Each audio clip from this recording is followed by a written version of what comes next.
Bueno, señores, sean todos bienvenidos una vez más a su entrega de su programa Historias de los Grandes Deportistas.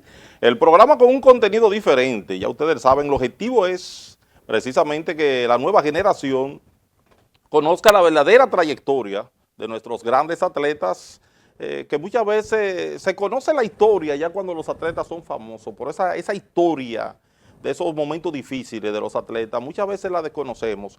Nosotros hoy iniciamos una versión diferente. Hoy venimos Historia de los Grandes Deportistas, pero con la versión Historias de los Grandes Cronistas. Y hoy tenemos un grande de la crónica deportiva. Agradecemos como siempre al Instituto Nacional de Educación Física, el INEFI, que dirige nuestro gran amigo y hermano Alberto Rodríguez, que viene realizando un tremendo trabajo al frente del INEFI. Hay que hablar un antes y un después de la llegada de Alberto Rodríguez al INEFI. Como siempre, vamos a darle la más cordial bienvenida a nuestro colega y hermano Luis Manuel Ferreras, que siempre comparte a SEC con nosotros. Bienvenido, Luis. Gracias, Tomás, y a todos ustedes que están en sus casas. Ya tuvimos el placer de conversar en el bloque anterior, pero estamos aquí con Mr. Tomás, un gran cronista de la República Dominicana, también un gran cantante de bolero de la República Dominicana. Nos estará hoy contando su historia y mucho más. Adelante, Tomás. Bueno, sí, hoy está aquí con nosotros Ricky Novoa Fiallo. Es un destacado narrador y analista deportivo, considerado como una de las voces más trascendentales de la narración dominicana, con una destacada trayectoria de más de 40 años en la crónica deportiva, tanto nacional como internacional. En el béisbol local, Ricky Novoa trabajó con el equipo de los Leones del Escogido desde el año 1980 y más luego lo hizo en las transmisiones de los Juegos de los Tigres del Licey, finalizando con el equipo de los Gigantes del Cibao. El trabajo o la trayectoria de don Ricky Novoa en los medios es bastante amplia y necesitaría más o menos 10 programas para nosotros poder concluirlo. Fue director de prensa de la Liga Dominicana de Béisbol, también fue el director de prensa de los 18ª versión de la Serie del Caribe, celebrada en Santo Domingo en 1988. Fue asesor de la Secretaría de Estado de Deportes.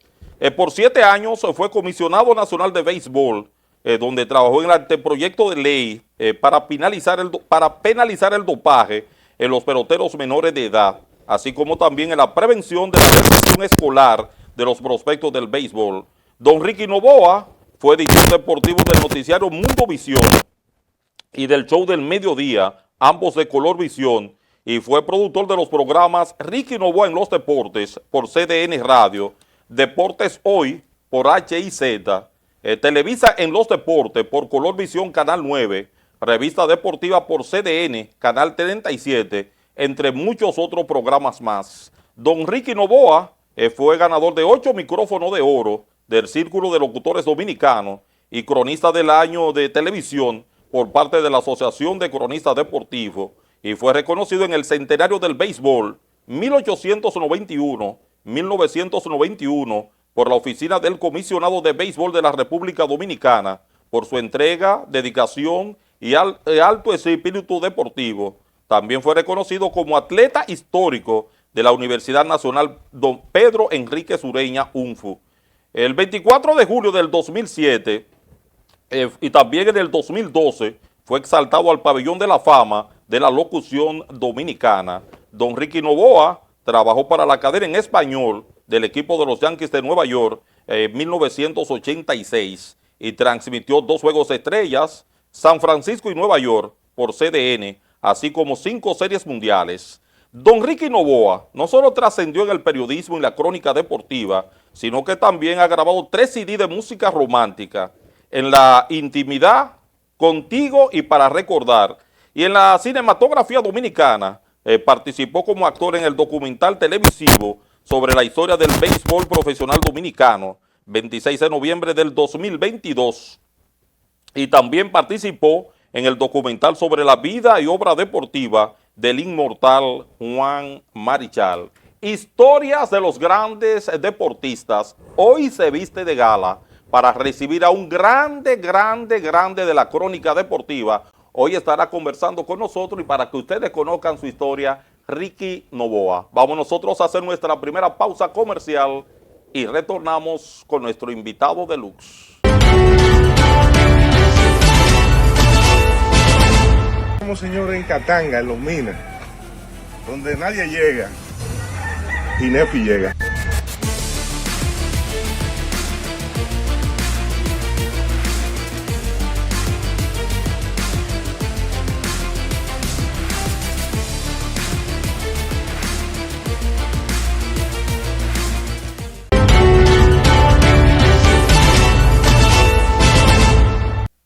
Bueno, estamos aquí nuevamente en su programa Historias de los Grandes Deportistas y como hablamos en la primera parte, en la introducción, tenemos un grande. Mira, primera vez nosotros aquí nos sentimos, vamos a ser honestos, hemos seguido mucho la carrera de Ricky Novoa y hemos tenido grandes del deporte, pero estamos como medio nerviosos con la presencia de Ricky aquí. Y Ricky es el tercer comisionado que está con nosotros, Luis. Estuvo Junior Novoa. Estuvo Piña Ortiz, que también fue comisionado de béisbol, fue una de las últimas entrevistas, y tenemos a don Ricky Novoa. Ricky, nos gustaría que usted nos diera una panorámica, Ricky Novoa, cuando niño, dónde específicamente nace Ricky Novoa, qué lo lleva a la crónica deportiva. Sabíamos que antes de entrar a la crónica deportiva fue un gran amante de la práctica del deporte, pero nos gustaría que las personas que no conocen la verdadera historia de Ricky Novoa conozcan esa parte de la niñez de don Ricky Novoa. Bienvenido al programa, Ricky. Muchas gracias, me alegra mucho estar al lado de ustedes. Realmente ustedes sustentan el trabajo nuestro después que uno pues elige el retiro, porque la verdad es que más de 45 años en los medios deportivos, porque escribimos también una columna de diferentes temas políticos, sociales, en el decano de la prensa escrita, que es el Listín Diario, y también, como tú decías, las canciones, los programas de análisis político y social también. Pero en lo que ha sido el deporte, pues agradecemos realmente estar con ustedes aquí en esta tarde, porque, como te dije, le hace mucha falta a uno pues el ejercicio profesional bajo estas luces, estos micrófonos, toda esta coordinación continua, ¿verdad? Que fue mi vida por todo ese tiempo. Y entonces desde pequeño, debo decirte que mi padre era un gran amante del béisbol. Me compraba unos uniformitos ahí en la calle Pina, donde Luis Felipe Pérez, que yo tuve la oportunidad también de hacerle una columna en el Matutino Hoy, en una ocasión que se llamaba Examen Deportivo, le dediqué a él, que era uno de esos sastres de hacer uniformes de deportes y demás. Y desde ahí nosotros nos deslizábamos en la grama de la casa, del jardín, como déjame tirarme en segunda ahora, ¡guay! Y me tiraba y demás. Y me llevaba mucho al play, a ver los hermanos Salou principalmente. Él era muy amigo de esa familia Rojas Salou, los hijos de Rosa. Y entonces vi en momentos emocionantes de esos tres Salou en línea con el equipo del Escogido, Felipe, que ha sido verdad, un orgullo nacional, un duartiano, verdad, en su forma de accionar y como persona de proyección para la República Dominicana. Y entonces ahí nace ese amor hacia el béisbol. Yo creo que se lo debo definitivamente y se lo dedico a la memoria de nuestro padre, que siempre siguió el béisbol con mucho sentimiento y amando, repito, a esa familia Rojas Salou, a los hermanos Salou. Y de ahí nace, luego pues paso al colegio, ¿verdad? En primaria, intermedia y secundaria. Siempre estuve en los equipos de béisbol, representando específicamente al Colegio Calasanz, después en la universidad, en la Pedro Enrique Ureñas, y después en la UAS, que estudié medicina. Pues siempre fui de la selección de softball, tanto del equipo de la UNFU como del equipo de la UAS. Yo era un bateador fuerte, de mucho poder, me decían la bestia.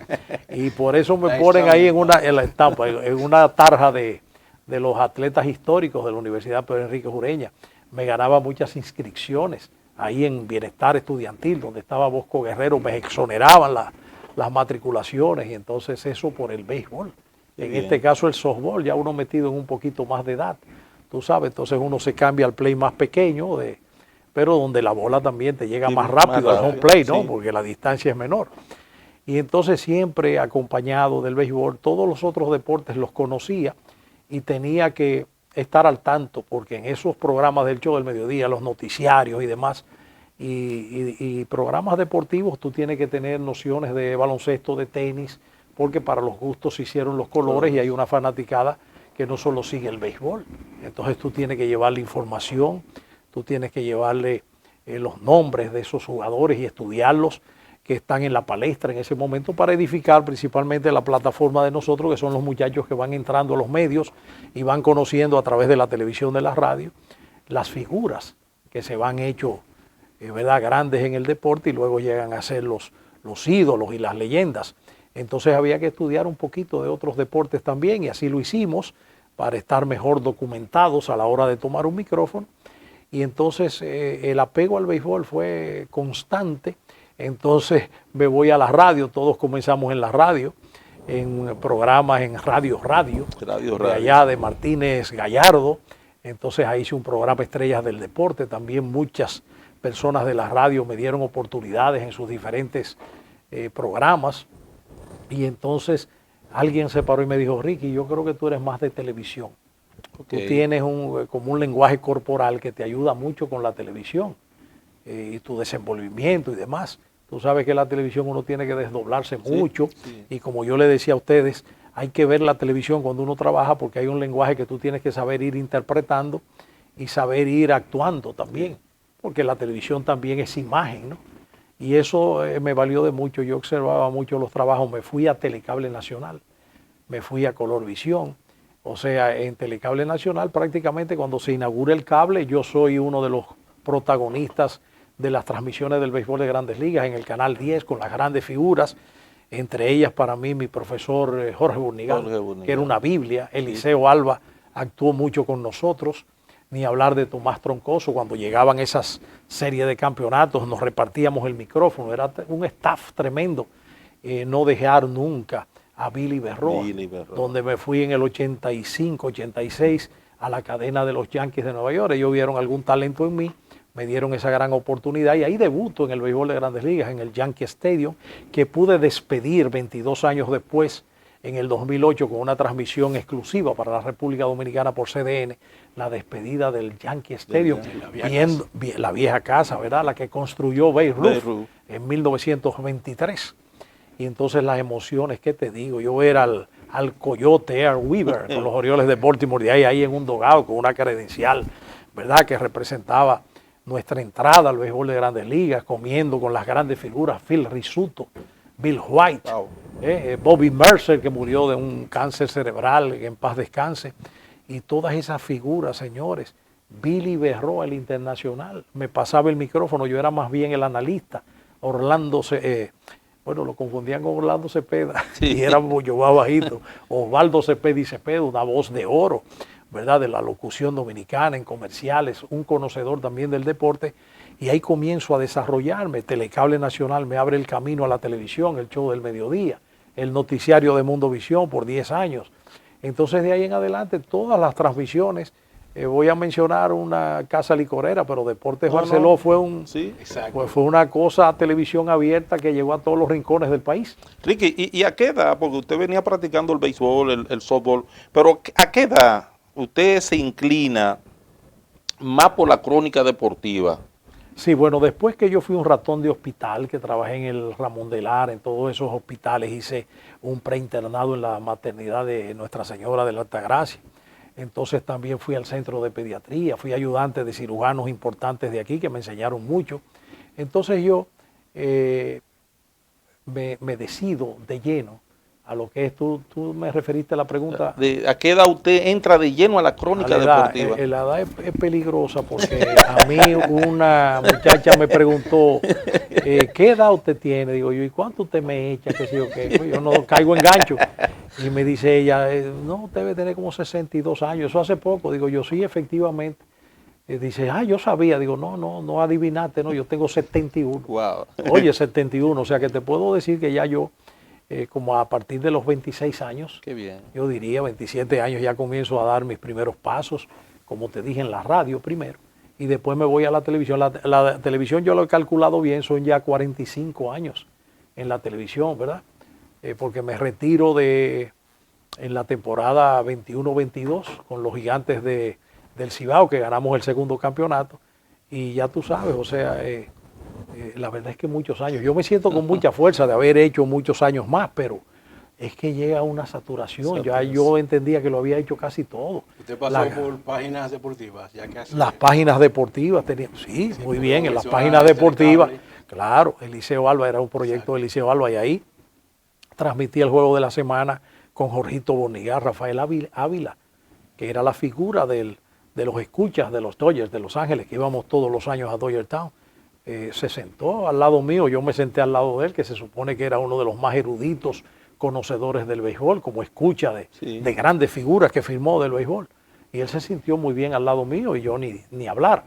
Hicimos el juego de la semana, luego se creó el juego de los domingos en la noche, donde fue un juego y me perdonan la inmodestia, pero prácticamente Frank Krawinkel y José Ravelo pensaron en mí para ese proyecto. Qué bien. Y ese juego, como así ESPN tenía los domingos por la noche, el Sunday Night Sport, ¿verdad? El juego de béisbol, Sunday Night, el de los domingos en la noche. Y entonces ahí hicimos el de nosotros. Y teníamos una audiencia tremenda porque ya cayendo la semana, un domingo a las 7:15 de la noche, 8 de la noche, todo el mundo era sintonizado con el juego de los domingos del béisbol de Grandes Ligas, y también pudimos lograr esa transmisión y hacer un trabajo profesional, siempre agradeciendo a la fanaticada. Yo creo que la fanaticada es la que ha hecho a uno, le ha dado el estímulo para uno seguir, para uno sentirse hoy día que ha sido útil en una sociedad.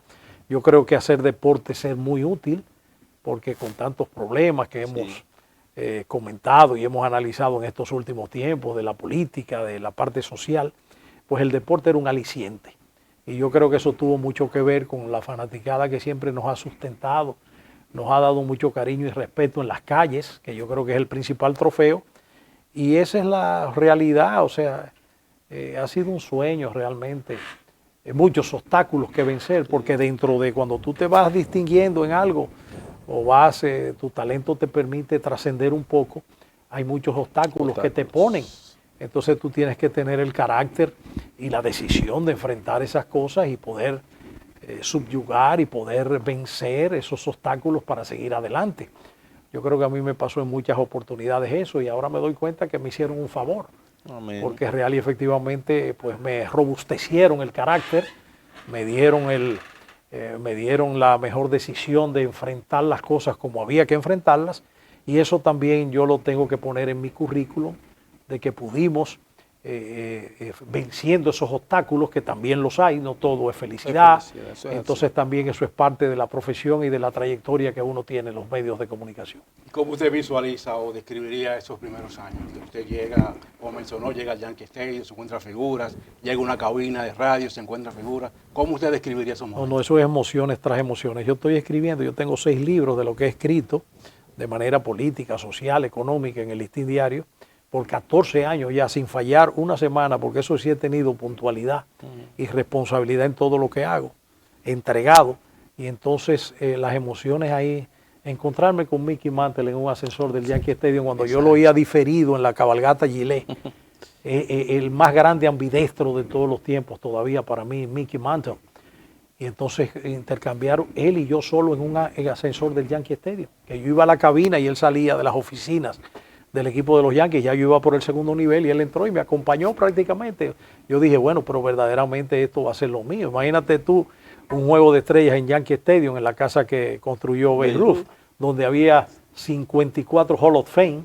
Luego murió el pitcher de Filadelfia, que ahora no recuerdo el nombre, siempre se me olvida el que murió al año, pero con todos esos Hall of Fame ahí compartiendo, respirando el mismo aire.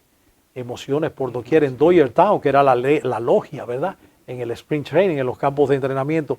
Todas esas grandes figuras, propulsores, peloteros, leyendas, pasaban por Dodger Town y ahí los veíamos, compartíamos, hacíamos fotos. Nosotros por momentos hasta ni lo creíamos que habíamos... Robbie Williams, el pitcher de los Phillies de Filadelfia, fue el que murió luego de ese juego memorable de la despedida del Yankee Stadium, ¿verdad? En el 2008, ¿verdad? Y esas series mundiales, y ese clásico mundial, haber estado en el primer clásico mundial, ahí como voz en esa semifinal frente a Cuba y demás.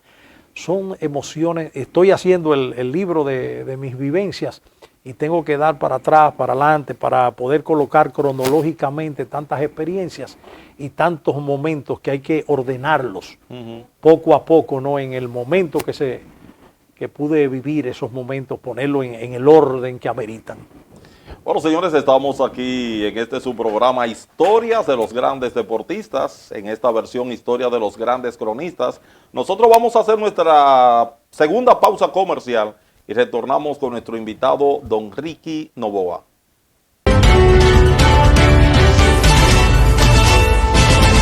Estamos, señores, en Katanga, en Los Minas, donde nadie llega y Nefi llega.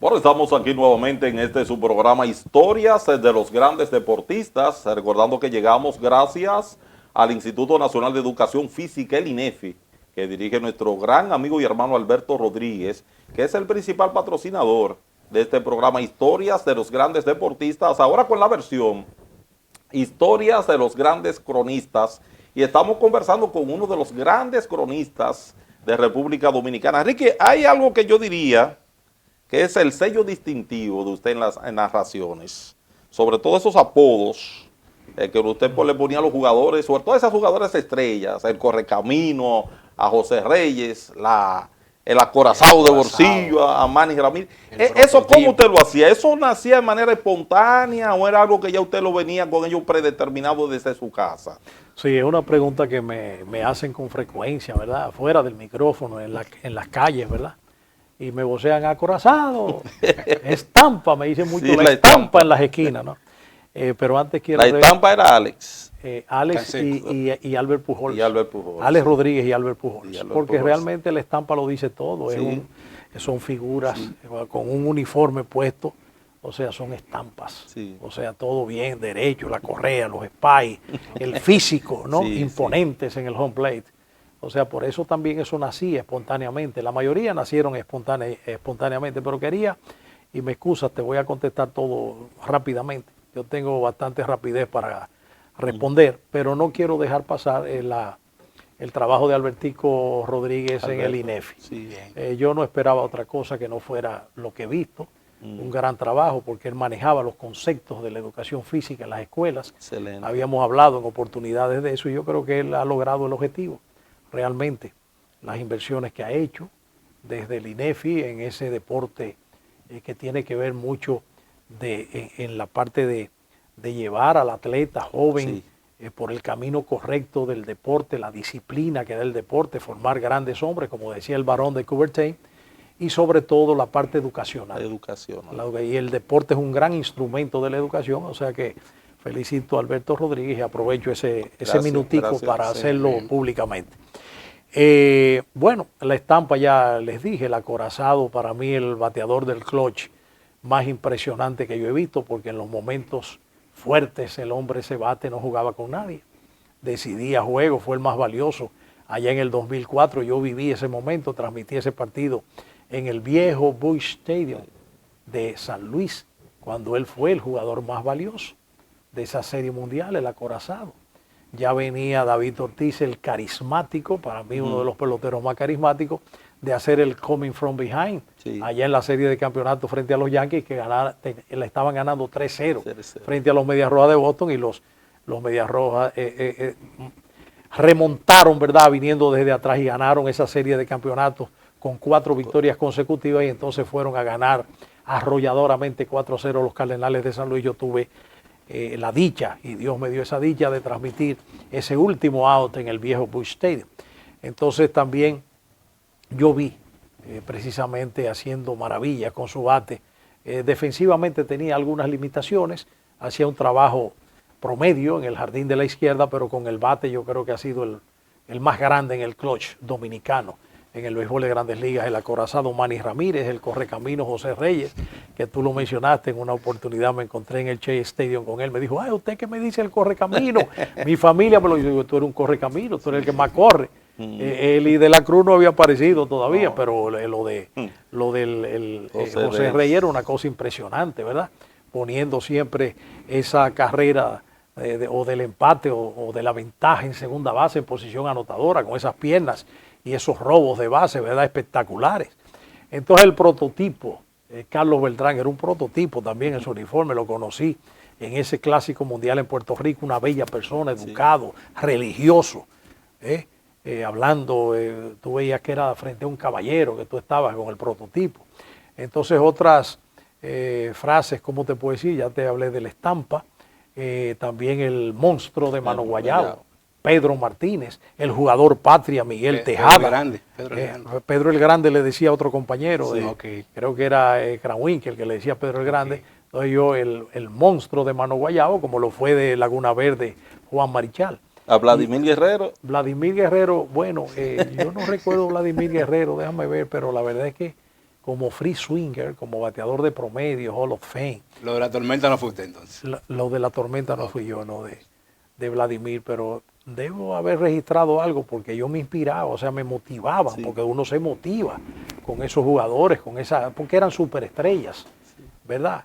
Y entonces tú que te jugaste la pelota, jugaste el softball, tú te metías en ese juego y tú, o sea, te emocionabas doble, porque tú no eras un simple cronista tampoco de estudiar el who's who, quién es quién, sino que tú jugaste mucha pelota, jugaste mucho softball. Yo tengo muchos trofeos en mi casa, muchos trofeos, ¿verdad? Como les dije a ustedes hace un momento, y entonces yo sentía eso doblemente, y tener esas grandes figuras, pues ya tú te puedes imaginar, ¿verdad? Lo que eso significó. Ricky, ¿hubo algún jugador que usted lo bautizara con uno de esos nombres y que luego lo haga quedar, o sea, que usted diga, pues, me arrepiento de haberle puesto este nombre? Yo pienso que no, la verdad. Yo pienso que no. Yo me aseguraba también mucho de eso y ya yo había tenido muchas emociones con eso. Y la verdad es que todos ellos han terminado de una manera, bueno, están en el Hall de la Fama. Pedro Martínez, está Vladimir Guerrero, está el carismático David Ortiz, ahora va otro grande, Albert Pujols. O sea que fueron figuras que te inspiraban también esos nombres, definitivamente. Y también dando los batazos, por ejemplo, y en el momento del juego, no ha caído, está cayendo en el monumento. Y llamaban todos esos ibaeños, ese desgraciado, que sí o qué. Entonces yo le agregaba esto, oye, esto, le decía yo, se estaba encendiendo la leña en el Julián Javier. Ahí, la leña es aquí en el Estadio Cibao, y se armaba un revuelo en esas redes de diablo y cosas, pero ellos saben que yo también lo hacía profesionalmente. Sí. Entonces y este es importante porque esto mucha gente me lo menciona, que fue algo que yo trabajé con Jansen Pujols en esas oportunidades, hicimos una gran pareja, Jansen y un servidor, que también trabajó y era editor deportivo del periódico El Caribe, en deportes, ¿verdad? Sí. Y entonces una vez estamos en Orlando en el primer Clásico Mundial.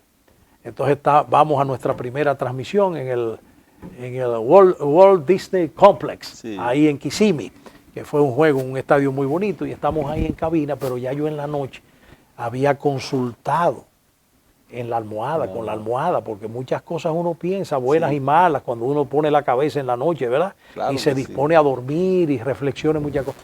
Y yo dije, no, pero yo tengo que decir algo para los fanáticos, algo nuevo, porque se trata del Dream Team dominicano. Se trata del primer Clásico Mundial en el 2006. Y yo dije, ¿qué será? ¿Qué será? Y efectivamente me llegó esa inspiración. Entonces yo me quedé callado. Cuando llegamos, que Jansen hace su análisis, vamos ahora con la narración de Ricky Novoa, que cuánto.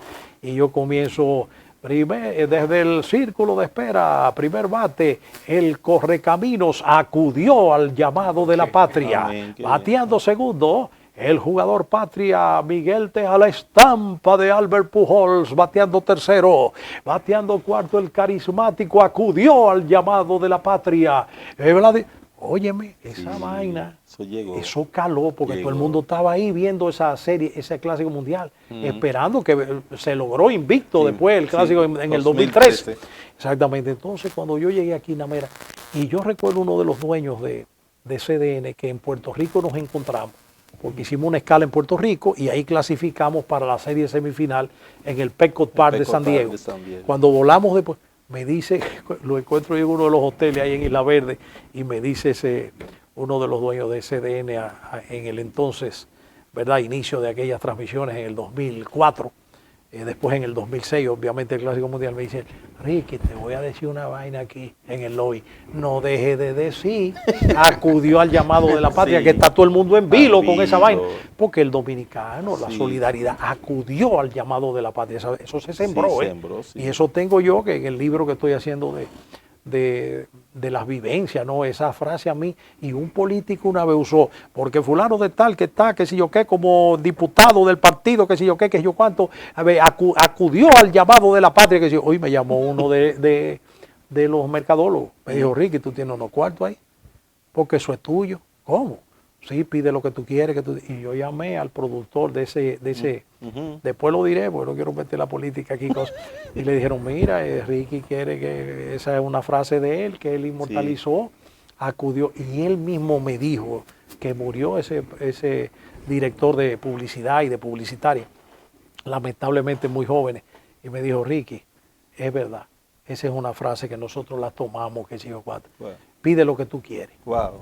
Así mismo, pide lo que tú quieres que se te va a dar. Digo yo, no, tú eres buen publicista, tú sabes lo que me corresponde. Correcto. Y me dieron, creo que fueron 75 mil pesos por esa frase en ese entonces que yo me bañé de cuarto. 75 mil pesos. Oh, pero yo comencé a comprar el saco de por y toda la vaina, yo parecía un dandy en la calle. 75 mil con el asunto de acudió a llamar a la patria. Hay personas en las calles que toman la frase con lo que fue un momento cuando se le preguntó a Alex Rodríguez sobre dónde había nacido, que él dijo USA. Entonces mucha gente la toma, tal vez erróneamente, que fue como una respuesta a Alex Rodríguez. Fulano acudió a la patria, aquel dijo USA, pero aquel está diciendo República Dominicana. ¿Tuvo algo que ver? ¿Fue antes o fue después de esta situación? No, yo creo que eso fue realmente antes, pero yo entendí lo de Alex Rodríguez. Alex Rodríguez tenía algunas diferencias con su padre, y a mí fue un vecino de San Juan de la Maguana, a mi casa, donde yo todavía vivo, y me dijo, mira, nos gustaría que tú nos ayudes a que el padre de él, que es mi hermano, se acerque un poco a él allá. Él estaba con el Escogido, prácticamente dando sus primeros pasos. Ya yo estaba en el béisbol, creo que yo transmitía en el Escogido en esa ocasión. Y como era un asunto sentimental de él, su padre, que sí o qué, yo lo que le dije al vecino fue, bueno, vecino, yo lo que puedo es introducirlo al estadio, que ellos se vean y cosas, pero ya yo llamar a su papá o llamarlo a él, mira, ese es tu papá o lo que sea. Para mí era un poco cosa, porque yo no sabía alguna reacción que pudo haber existido ahí, o, ¿verdad? Ya de tipo sentimental, que son cosas muy internas. Yo creo que esas son cosas que uno tiene que manejarlas siempre. Ahora se oyen muchas cosas en el micrófono que son íntimas. Yo creo que eso es de la intimidad familiar. Yo simplemente le dije al vecino, no, yo lo puedo acercar y decir, mira, tu hijo, él lo conocía, obviamente, su hijo, o desde la grada, él fulano, pero no quise. Finalmente eso no se dio. No se dio porque no tuve que mover eso. Pero yo creo que fueron diferencias que todos tenemos en alguna oportunidad, o mucha gente tiene. Y había cierta situación, pero no creo que Alex Rodríguez haya sentido ninguna animadversión. El destino, las circunstancias, pues lo llevaron a él nacer en la ciudad de Nueva York. ¿Verdad? Y él siempre se ha sentido muy orgulloso de ser dominicano. Exacto. Incluso ahora mismo acaba de hacer una inversión millonaria en el país porque cree en su país y demás, pero no influyó eso en que yo dijera acudió al llamado de la patria. Después lo hizo. Usted inició en la crónica deportiva en los años 80. Ajá. Y yo diría que vivió la de etapa, porque hace recientemente usted fue que se retiró. Pero ¿qué usted entiende en esos años 80 a la actualidad? ¿Cuán difícil era en aquel tiempo? ¿Cuáles facilidades hay ahora? Una pequeña síntesis de lo que fue la crónica deportiva en aquellos años. ¿Usted entendía que había mucho más calidad que la que hay actualmente? Muy buena pregunta. Yo contesto siempre de una manera franca, por eso no he sido al 100% tan popular en muchas cosas, porque yo soy muy contestatario. Yo creo que la calidad fue superior de la crónica de antes. Para yo entrar al círculo de los narradores, yo tuve que romper montañas. Los individuos que estaban ahí, Papi Pimentel, el Internacional, Félix Acosta Núñez, estamos hablando de, y cuando me dejaron entrar yo hasta miedo sentí, porque estamos hablando de gente, y lo que pasa es muy simple, ahora es el asunto de los views, el asunto de sonar y sonar y sonar, pero antes era explicar, y se explicaba los fundamentos del béisbol. O sea, tú veías en una transmisión, una vez me llamó un alto comentarista de aquí, sino de política, y me dijo, Ricky, me gusta oír porque tú explicas lo que está pasando, más o menos das luz. Nosotros no conocemos a fondo el béisbol, pero con las explicaciones aprendemos y sobre todo los muchachos jóvenes aprenden. Pero hoy no, hoy son expresiones muy estridentes para sonar fuerte, más bulla yo diría. Antes era algo más ortodoxo, más se veía como más profesional ese trabajo. El respeto al público yo creo que era mayor. Eso es lo que yo pienso y sé que hay muchísimo talento nuevo, son todos mis amigos, pero es mi opinión personal. Respeto a la nueva crónica deportiva, la respeto, hay muchas personas que lo hacen, pero la mayoría como que se centra en esa bulla, en esto, ¿verdad? Que la gente se siente con un micrófono, con una televisión, exacto, se siente periodista, se siente todo, sí, y hay que de una forma se llenen los espacios y las cosas de muchas, porque se ha monetizado también el asunto de los views y esas cosas. Pero yo pienso que eso que me tocó a mí fue un reto mayor, romper esas puertas de un grupo de personas, vamos a decir de 20 a 22 narradores, entre narradores y analistas y demás, que definitivamente eran profesionales a carta cabal, acabados. Y entonces cuando te daban una oportunidad, tú sentías el peso de esa gente al lado tuyo. Ahora hay programas, hay narraciones, hay por doquier. Y qué bueno, ¿no? Sí. Qué bueno, o sea, a lo mejor si hubiera existido en la época mía, yo hubiera hecho el mismo uso, ¿verdad? Con un diferente enfoque, pero eran oportunidades y han sido oportunidades para estos jóvenes cronistas y analistas y narradores, pero esa crónica de antes, oye, mi hermano, solamente yo le dije una vez que salimos en ese 86 del Yankee Stadium en una guagua un 4 de julio al internacional Billy Berroa, que Dios lo tenga en la gloria, le digo, ¿cómo lo hice, Billy? Porque yo salí de ahí asustado. Y era la luz tan grande que yo creía que eran las 10 de la mañana y eran las 10 de la noche que yo estaba narrando, porque yo nunca había visto una luz y un estadio tan bien iluminado. Yo le dije, ¿cómo lo hice? Pues yo me sentí asustado todavía y me dice, olvídate de eso. Es la primera vez y tú estás comenzando. O sea, él me pudo haber dicho, pues, lo hiciste muy bien, que si yo confío en ti. Olvídate de eso, tú estás empezando. Yo no te puedo contestar eso. Oiga dónde llega la calidad de esa gente. ¿Y a qué se debía que, por ejemplo, usted dice le tardó un tiempo romper ese bloque? ¿A qué se debía? O sea, ¿ellos eran muy exigentes o simplemente no aceptaban que llegara un nuevo? No, la sustentación y la sustitución es parte de la vida, o sea, es parte de la vida. Antes eran 25, ahora son 898. Y hay que darle chance a todos, ¿verdad? Señores, muchas cosas en el tintero se quedaron con Ricky, hablar de la canción. Vamos a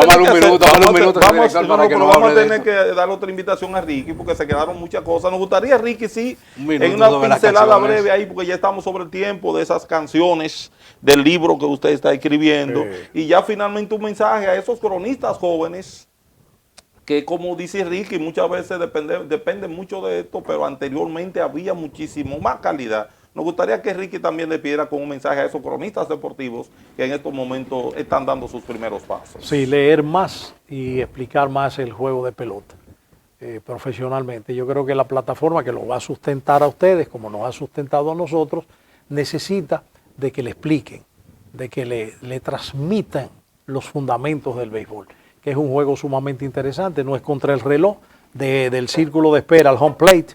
Hay un sinnúmero de estrategias que se juegan, que hay que decirle, el conteo, el cambio de un lanzador, las estrategias que se utilizan tanto en la defensa como también en el aspecto de la ofensiva. Y para mí el romance, la bohemia ha sido donde yo me he refugiado con tanto pleito que yo he echado por ser tan contestador. Entonces yo canto 3 canciones de bolero y vuelvo a la realidad y me calmo. Eso es todo.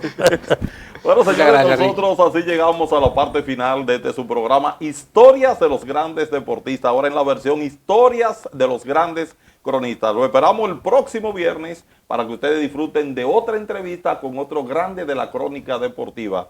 Bye bye.